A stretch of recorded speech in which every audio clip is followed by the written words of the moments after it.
님 축하해요. 아, 감사합니다. 자, 님 분야에서 무슨 분야죠? 저 HCI 휴먼 컴퓨터 인터랙션 분야입니다. 거기에 그 탑 10 석사 과정 합격했죠. 맞습니다. 우! 감사합니다. 그리고 장학금은요? 장학금은 지금 기다리고 있는 중이에요. 그렇지만 장학금을 왜 줄 거라고 생각해요? 왜냐면 석사는 거의 안 줘요. 저 합격자 발표 그 편지 아래에 장학금에 대한 내용을 따로 메일 줄 거라는 내용이 있어가지고 일단은 희망을 가지고 기다리고 있습니다. 그것도 잘 되길 바라고요. 자, 이게 지금 그 재수하신 거죠? 유학 지원 재수요. 네, 맞아요. 재수했습니다. 작년에 그러니까 첫 번째 하셨을 때 네, 이 같은 학교에 더 랭킹이 낮은 과를 지원하셨다고 그랬죠? 네, 맞아요. 같은 학교인데 이제 만들어진 지 한 3, 4년밖에 되지 않은 지금 붙은 학교보다는 랭킹이 좀 낮은 학교에 지원을 했어요. 지금 붙은 분야보다 네, 맞아요. 같은 학교? 네. 무엇인 것 같아요? 뭐가 바뀌었어요? 제가 생각했었을 때는 에세이 전반적인 것들이 많이 제레미 쌤이랑 하면서 임프루브 된 것들이 많았는데 특히 퍼스널 그 에세이를 아무래도 제 예전 경험들을 훨씬 더 많이 끄집어내가지고 적었던 게 킥이 아니었나 생각합니다. 근데 지금 저희가 얘기하신 게 뭐냐면 예전에 다 불합격했을 때는 퍼스널 에세이를 그냥 무슨 회사 내용 위주로 쓰셨다고 그랬죠? 아, 맞아요. 회사 다니면서 겪었던 제가 관심 있었던 분야 위주로 퍼스널 에세이를 많이 썼었는데 이번에 지원할 때는 제레미 쌤이랑 이제 아주 어렸을 때 내용부터 이제 제가 뭐 중고등학교 때 겪었던 것들까지 전부 다 합쳐가지고 에세이를 구성을 했었죠. 자, 님, 저는 예전부터도 님을 처음 봤을 때도 저 분명히 얘기했어요. 뭐냐면은 퍼스널 에세이 소재가 매우 유니크하다. 그러면은 그 유니크한 부분이 첫째, 어디 학교 출신이죠? 네, 저 중고등학교는 대안학교를 졸업했어요. 그렇죠. 네. 대안학교. 네. 그 대안학교를 간 이유가 뭐죠? 제가 거의 태어났을 때부터 초등학교 저학년 때까지 많이 아팠었어요. 그래서 그 아팠던 것 때문에 좀 더 이제 공부보다는 캐링 많이 해줄 수 있는 학교인 대안학교로 진학하게 됐죠. 네. 그 한국에서는요, 내가 대안학교 출신이라는 거가 님 생각하기에는 이게 뭐, 나 대안학교 출신이야 이런 건지 아니면은 좀 숨겨야 되는 건지. 네, 아무래도 대학교 진학했을 때부터는 많이 숨겼었던 것 같아요. 특히 입사했었을 때도 많이 숨겼었던 부분이기는 하죠. 왜요? 어떤 이미지가 이렇게 형성이 되죠? 아무래도 대안학교 다녔다고 하면 두 가지 인상을 주게 되는데 첫 번째는 놀았다 혹은 비행 청소년의 느낌을 많이 주는 면이 있었고 그리고 두 번째는 집이 엄청 부자이다 이런 인상 두 가지가 있었는데 저는 그 두 가지가 아니었기 때문에 괜히 이제 다른 사람들한테 오해를 사기 싫어서 대안학교라는 사실을 많이 숨겼었어요. 그렇죠. 근데 대안학교가 꼭 엄청 부자들만이 아니라 오히려 돈이 없어서 가는 경우도 있죠. 맞아요. 대안학교에 가면은 제가 생각하기에도 그리고 저희 부모님이 말씀하기에도 한국 사교육보다는 훨씬 이제 더 저렴한 그 학비로 이제 학교를 다닐 수 있고 대신에 이제 진짜 경쟁에 필요한 공부보다는 어떻게 살 건지 아니면 자기가 공부하고 싶은 것들을 위주로 공부하는 게 좀 다르게 되죠. 그리고 또 대안학교 출신이라고 하면 또 이런 것도 약간 이런 뭐랄까 스테레오타입도 있나요? 뭐냐면은 그 되게 자유롭다. 아, 맞아요. 너무 자유롭고 이제 뭐 사람들과의 뭐 이런 이제 통념이라고 하죠. 통념이나 그런 고정관념을 이해하지 못한다거나 아니면 뭐 약간 좀 아예 벗어난 듯한 마이너리티한 느낌을 많이 주기는 해서 이제 아무래도 입사를 하거나 대학교를 다닐 때 그런 점이 다른 분들한테 1차적으로 선입견을 주기에 너무 충분하기는 하죠. 그래서 많이 숨겼어요. 네. 근데 이게 왜 좋은 소재였냐면요. 우선은 희소 가치가 있고. 아, 그쵸. 네. 그 다음에 두 번째는 이런 한국에서 있는 이미지가 외국은 없어요. 대안학교라고 해가지고 오히려 뭐 이렇게 독특한 철학을 갖고 있는 대안학교면 그런 철학 안에서 얘가 배웠구나 이렇게 좋게 작용하고 좋게 작용하게 쓰는 게 또 퍼스널 에세이예요. 왜냐면 대안학교에서 배우신 거 많죠.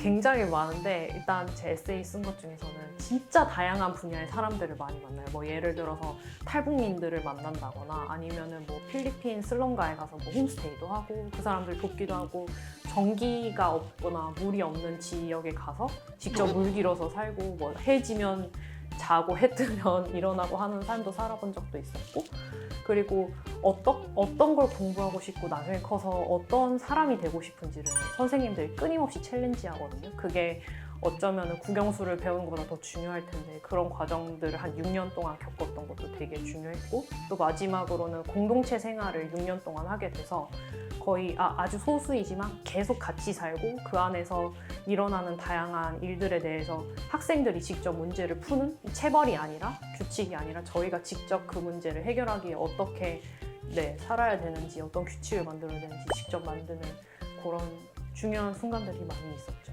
그럼 지금 얘기하신 거는 소위 외국 학교들이 지향하는, 좋아하는 에듀케이션 방식이네?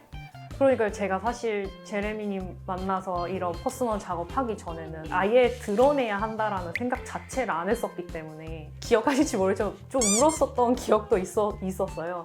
그래서 이런 게 내 삶에 도움이 되기도 하는구나 하는 그런 좋은 경험이었기도 했었죠. 퍼스널 작업하는 거죠. 그래서 그 퍼스널한 그 부분이 들어감으로써 나는 이런 사람이다. 즉 약점이라고 생각했고 이 사회가 약점이라고 보는 게 지원할 때는 강점이에요. 그게 외국에서 가르치고 싶은 거하고 되게 일맥상통해요. 학생들한테 encourage to speak out 이런 거, 의견을 피력해라 이런 것들 만지면서 경험하면서 배우는 거. 그러게요. 확신을 주시기 전까지는 제가 계속 의심했었던 부분이긴 했었죠. 네. 저는 처음부터 강점이었어요. 뭔지 알겠죠? 네. 대안학교를 가는 애들이 별로 없어서만이 아니라. 오케이? 그리고 지금 그 SOP도 조금 흥미롭게 토픽을 잡았어요. 네, 맞아요. 멘탈 헬스 관련돼서 이제 제가 이제까지 해왔던 분야에서 멘탈 헬스를 좀 더 증진할 수 있는 방법으로 공부하고 싶다고 많이 적었었는데 저는 그 생체 데이터라든지 아니면은 뭐 사람들이 가지고 있는 다양한 유저 로그로 이제 사람들의 이런 정신 건강을 좀 파악해서 해결할 수 있는 그런 방식으로 SOP를 구성했습니다. 멘털 헬스를 증진시키기 위해서 예를 들면 테크놀로지를 맞아요. 그거를 사용하는 거예요. 그러니까 예를 들면 그게 그런 거죠. 그러니까 우울증이 있는 사람들은 얘기를 안 하잖아. 그렇죠. 그렇지만 몸의 그 시그널을 읽어내는 거잖아요. 그렇죠. 그렇지. 맞아요. 그런 것들. 네. 독특하죠? 좋죠? 그죠? 지금 직장 생활 한 지 얼마 되셨죠? 지금 인턴까지 포함하면 거의 7년 넘었습니다. 그렇죠. 네. 그러면은 근데 이제 그 지금 하시는 일이 가서 하실 일하고 몇 프로 정도 연관이 있었어요? 연관 자체로 따지면 한 50%에서 60% 정도 연관이 있었던 것 그렇죠. 같아요. 근데 얼핏 보면은 연관이 없어 보이기도 했어요. 네, 그렇죠. 왜? 네. 왜? 이제 도메인 자체가 아예 달라가지고 이제 헬스케어나 멘탈 헬스케어랑은 아예 관련이 없을 수도 있었고 또 하나 더는 제가 엔지니어 출신도 아니고 데이터 애널리스트 출신도 아닌데 지금 그 뭐 엔지니어링이나 데이터 애널리티스가 굉장히 필요한 멘탈 헬스로 가기 때문에 거의 연관이 없어 보일 수도 있긴 했었죠. 근데 이제 지금 다니시는 회사가 너무 다른, 진짜 달라도 너무 다른 맞아요. 쪽이긴 하지만 그래도 조금은 멘탈 헬스에 도움이 어떻게든 조금은 될 수 있는 그 부분을 부각시켰고 맞아요. 그리고 또 독학을 많이 하셨잖아요. 그러니까 그쵸. 혼자 하는 프로젝트. 네, 맞아요. 혼자 하는 프로젝트가 도대체 뭡니까, 님? 이제 멘탈 헬스에 관심이 있다라는 거를 직접 증명을 해야 되는 과정으로 프로젝트를 한 거였는데 제가 생각했었을 때 이제 좀 관심 있는 멘탈 헬스도 되게 분야가 많기 때문에 그 중에서 제가 할 수 있는 분야를 선택해서 저 혼자 혹은 뭐 엔지니어나 아니면 뭐 심리학자랑 같이 이제 따로 사이드 프로젝트처럼 진행을 심리학자 분을 그 님이 만든 그 팀으로 이렇게 모시고 오고 그런 거예요. 제가 예전에 다른 회사에서 인턴했을 때 만났던 친구가 이제 심리학과를 다녔었고 이제 데이터 애널리티스트로 전직한 친구였어가지고 그 친구한테 제가 많이 어필을 했었죠. 같이 해보자고. 그렇죠. 네. 이거 높이 사요. 아, 이거 높이 감사합니다. 사. 이게 열정이 아니면 뭐니, 이마. 왜냐면 직장생활 풀로 다니는데 몸 힘들어 죽겠는데 주말에 언더사이드로 맞아요. 이렇게 팀을 만들어가지고 한다는 거. 그 또한 강조했죠? 네, 많이 강조했습니다. 그렇지. 네. 굿! 너무너무 좋아요. 대학교 무슨 과시죠? 저 학부는 산업 디자인이랑 철학을 전공했어요. 철학은 더블 메이저죠. 네, 맞아요. 자, 철학은 어디 쓰였죠?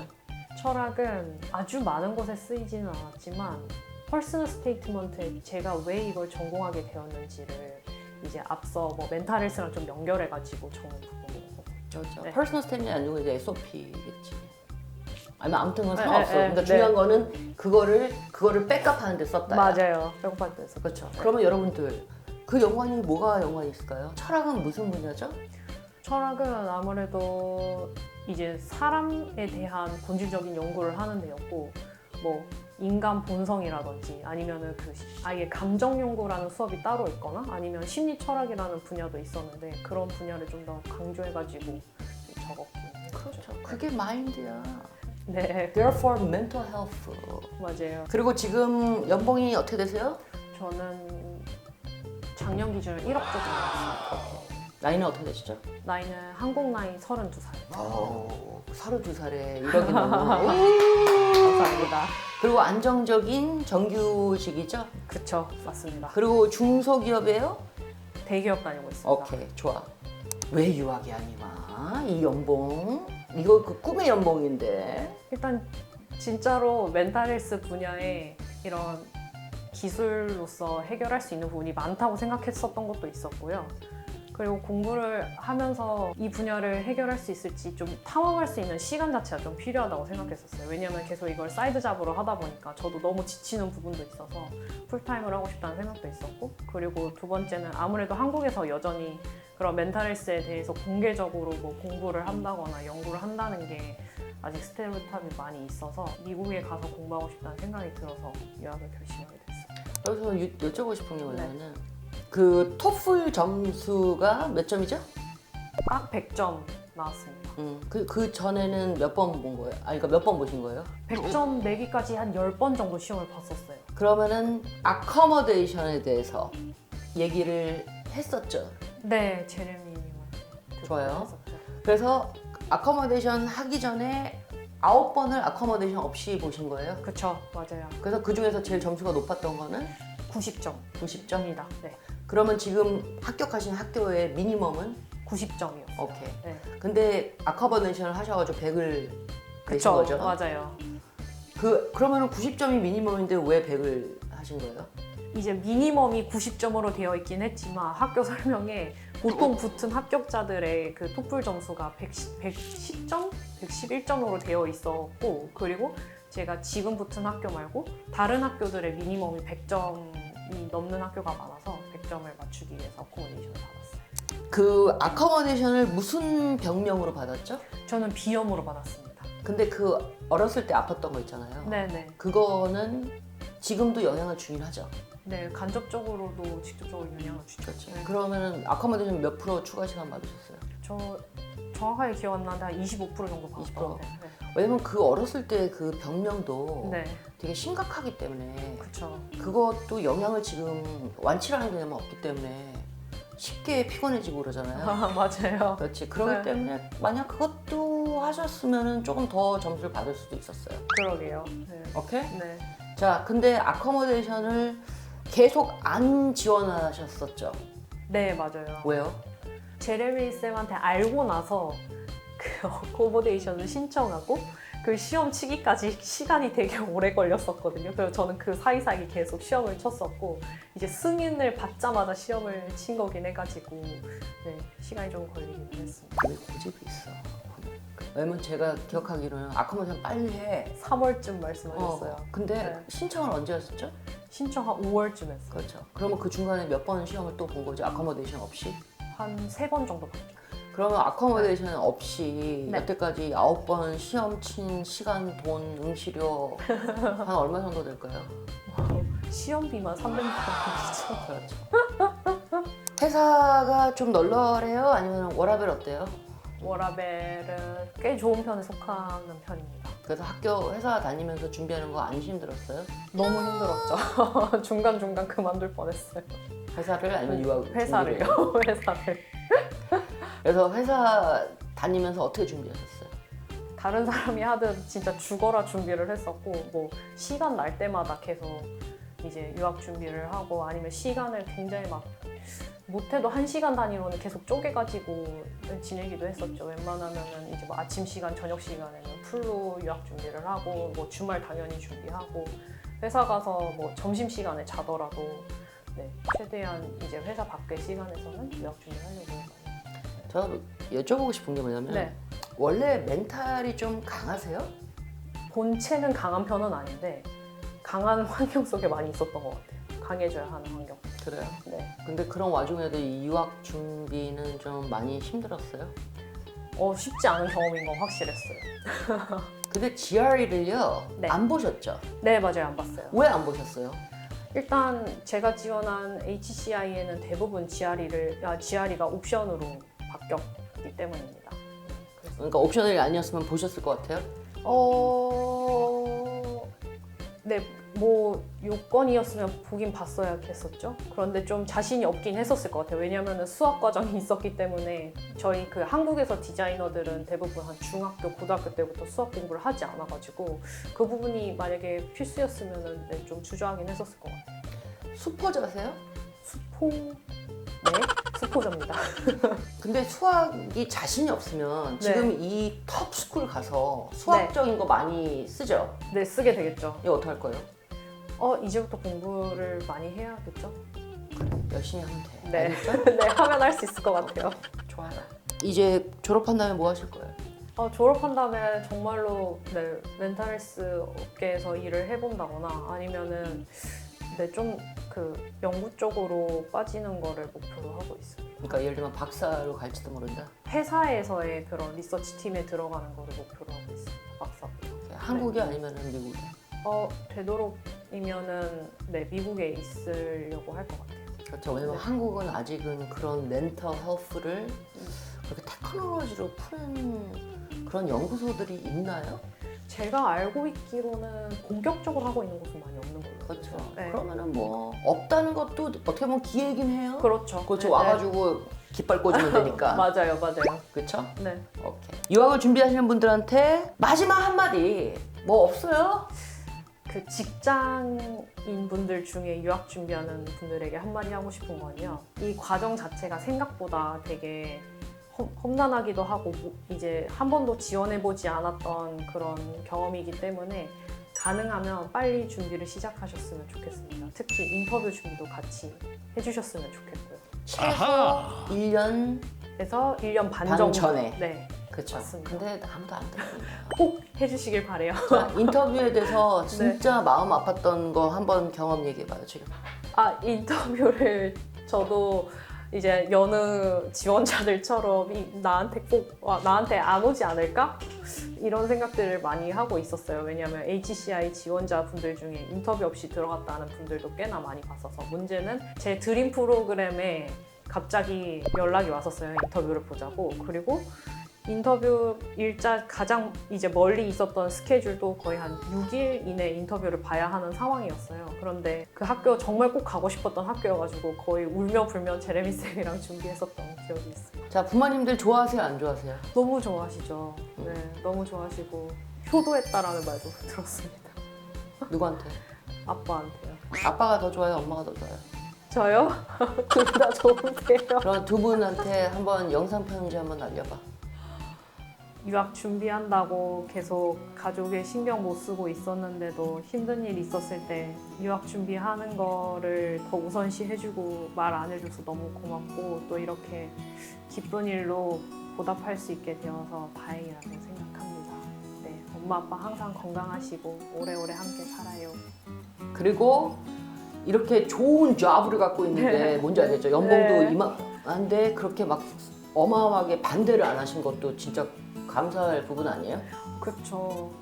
네, 말씀하신 대로 이제 많은 사람들이 왜 가냐는 얘기를 많이 했었는데 저희 부모님은 그래도 제가 간다고 했었을 때 계속 지원을 많이 해주셨어요. 네. 이 생각도 해보셨어요? 만약 지금 이 좋은 잡을 갖고 있는데 유학을 안 갔으면 내 모습이 이렇게 펼쳐질 거라고 생각해서 결론은 나 유학 가야 되겠다라는 그런 고민 과정도 거치셨나요? 아, 그럼요. 제가 다니고 있는 회사가 안정적이다 보니까 나이 드신 분들이 굉장히 많이 있어요.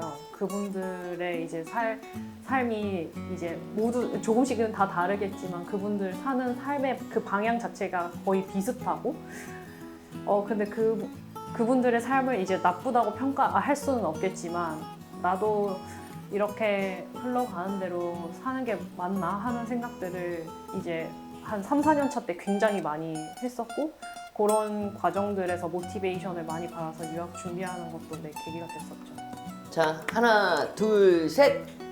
화이팅!